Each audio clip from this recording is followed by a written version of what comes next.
we're joined by a couple of very nice people. So tell us who you are and where you come from. Hiya, I'm Becky. I'm the Channel Marketing Manager for Polypipe Building Products. We're the manufacturer and we're based in Doncaster. My name's Jason. I'm the Senior Category Manager at Plumb Centre, so I look after drainage and plastic. Brilliant.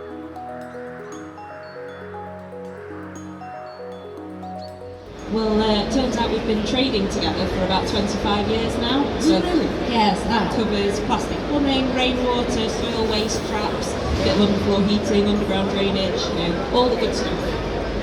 Very much so. So there's a good relationship. There's a good relationship. It works really well. So it's something we do strongly as a united supply chain. Strong, powerful relationship.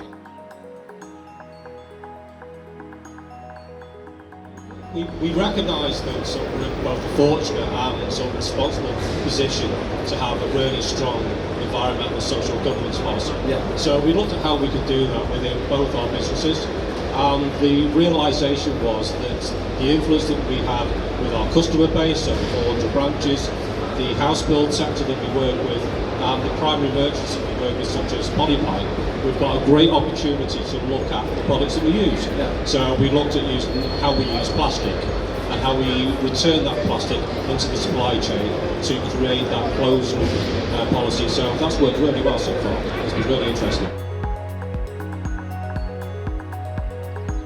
They've gone exceptionally well. So we started it off looking internally at what would be the easiest way of doing it. So we have a lot of branches that stock drainage within the branches, and through normal usage within the branch there'll be an element of damage with there, an element of UV damage where that'll be broken. So we looked within our own estates and we looked at the product that we could send back for recycling that was unable to be sold. So that was done, and we worked that within the branches and worked closely with Polypipe, and that's already gone back into recycling. Right. So that's worked really well. And the second stage was we looked at our commercial partners and what we could do with that. So we worked with a company called GTC. Now GTC we supply cable to, and that cable supplied on cable reels.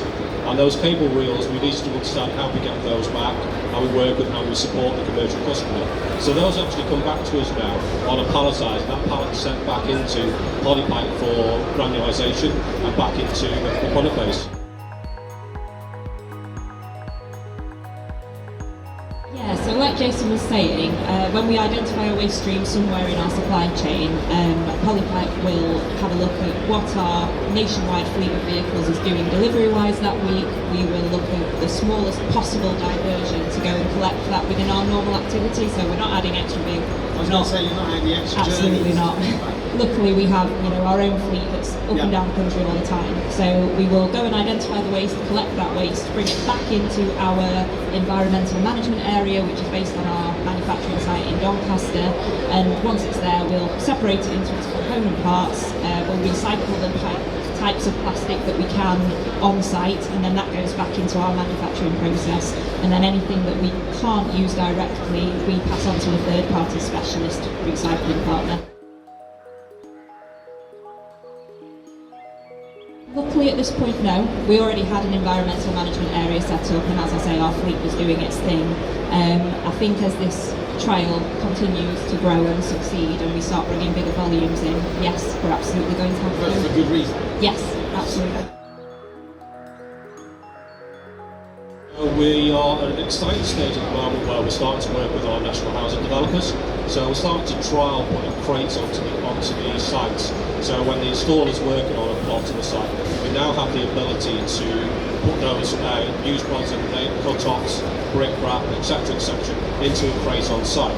So we've started a trial with Tillier Homes, and we've now very excitedly started a trial with Vistry Homes.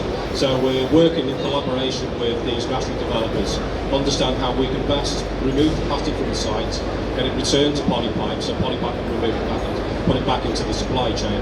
So it's where we can have the maximum impact from our perspective in the relationship that Plumb Centre already has with our housing developers, which is very strong, linked in with the strong relationship that Polypipe already have with the developers. This will allow us to change the culture on site, because there's a desire out there to recycle.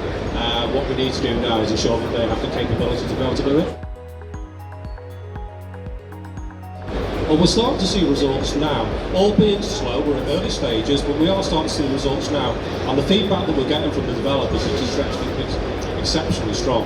So they have seen other parts of the industry sort of recognise the opportunity to move product back in. They don't want it to go to second-line recycling merchants. They want to see it go back into ability to manufacture it. So that's definitely working really well so far. Very positive. Nowhere near as simple as it should be. Right. I think you'll find that the UK is actually quite far behind the rest of Europe. Europe's about 2 years ahead of us. So we're currently in a bit of a in-betweeny stage. We are in an open recycle programme at the moment. So we can take pipes and fittings in and they can be turned back into pipes or fittings. Europe is already ahead of us and they're in a closed loop system, so they have to turn pipe back into pipe and fittings back into fittings. We're in a bit of a grace period. And our legislation hasn't been touched since the 80s, and that's really... Is it legislation driving this, or are you driving the legislation from the back end?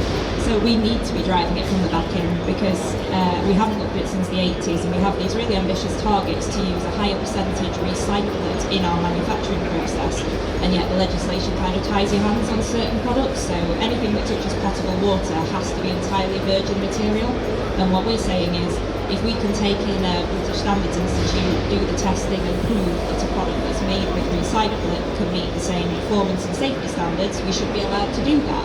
Putting political talk aside, are you talking to government about that? We are. Yeah. We're part of a few a few different industry bodies that are trying to lobby the government at that level. So there's the British Pipes Federation, there's the European Plastic Piping Federation, there's SIFI and BEMA, and we're all kind of saying the same thing, that the intent is there, the capacity is getting there, but the legislation is lagging that bit behind, and it's kind of hamstringing us a bit. Has it been falling on deaf ears, or have they been quite receptive to it? I don't think it helps that it's an election year. Probably not. No, I get that. I think, again, the desire is there, but I think it's going to take a long time to change that. We're going to probably have to prove through trials that this is perfectly reasonable, it meets all the standards, it's not a safety issue, and then we might be able to drive that forwards. And I think we have a responsibility. So we have a large voice. Yeah. We're a national merchant, we're a national sort of supplier of plastic material. We're the people that should be starting the conversation and pushing the agenda to allow legislation to... Yeah, without a doubt. So, and if we can't do it, then who can? So we should be having those responsible conversations. I'd be seen to be doing it, not just talking about it. And it's sort of legislation driven because we are going to have to adopt the same standards that Europe have. It's coming, Brexit did not affect that. But to be honest, this is not a profit-making activity. This is not something that either of us is benefiting financially from. It's just the right thing to do. We should all be pushing in that direction. Well, from my perspective, the next part is probably the most exciting part. So what we're looking to do in our fourth stage of this is actually give the opportunity for our installers to come back into our Plumb centres and bring plastic in from their own jobs. So we're fortunate where we have over 400 branches in our estate. So there's maximum sort of access to bringing product back. What we'll then do is we'll then sort of collate that product within branch. That'll go back to our distribution centres centrally, and that'll then in turn go back to Polypipe. So from our perspective, we will look at how we can encourage the plumbers to bring that back in. Give them money. But I just think sort of